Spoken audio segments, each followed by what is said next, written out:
Well, we just came through the Pro Football Hall of Fame induction ceremonies. Eric Coryell has landed in Canton, and how cool that phrase was. Well, the committee that handles coaches and contributors just went through a vote yesterday, and they had a whole laundry list of contributors.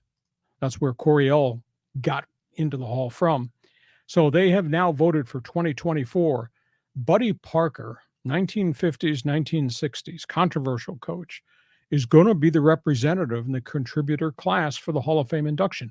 A little bit surprised because they bypassed Mike Shanahan, who's won a bunch of Super Bowls, Tom Coughlin, who's won a couple, Marty Schottenheimer won 200 games in his career, Robert Kraft, who's created the Patriot Nation empire. They bypassed a whole bunch of guys.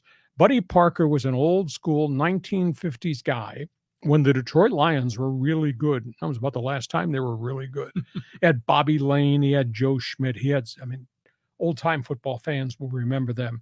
They won 2 championships in the old NFL. They played in the 3rd championship game, and they wound up losing to Cleveland. Then he left Detroit, went to Pittsburgh, and he rebuilt the Steelers, who had been down.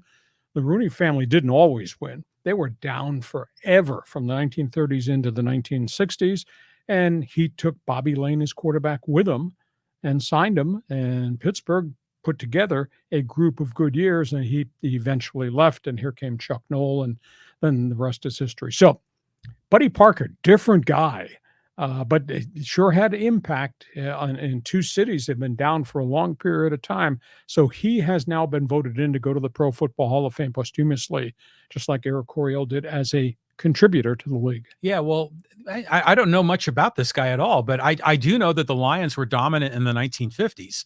So if he was the architect of that, then yeah, he probably might be deserving. Was there something unique about the way he coached or his offensive game plan that made him special? Well, he was down the field. Bobby Lane was a Texas quarterback gambler. Just down the field, throw the freaking football, power running backs. And he took a bunch of the Detroit guys with him at that point in time as Detroit went into transition. Buddy Parker wound up in Pittsburgh, and Bobby Lane's there with John Henry Johnson and a guy by the name of Buddy Dial, a wide receiver, just chucking the ball down the field. So he was different. He did not have the massive impact that Eric Coryell had with his tree of coaches and his pages out of his playbook that everybody took. But Buddy Parker, for that short period of time, his record, I think, was 107, 76, and 9. And that was in an era where you had the New York Football Giants and Paul Brown in Cleveland that kind of owned and dominated the league, and Buddy Parker did a pretty good job. Okay, so we go from coach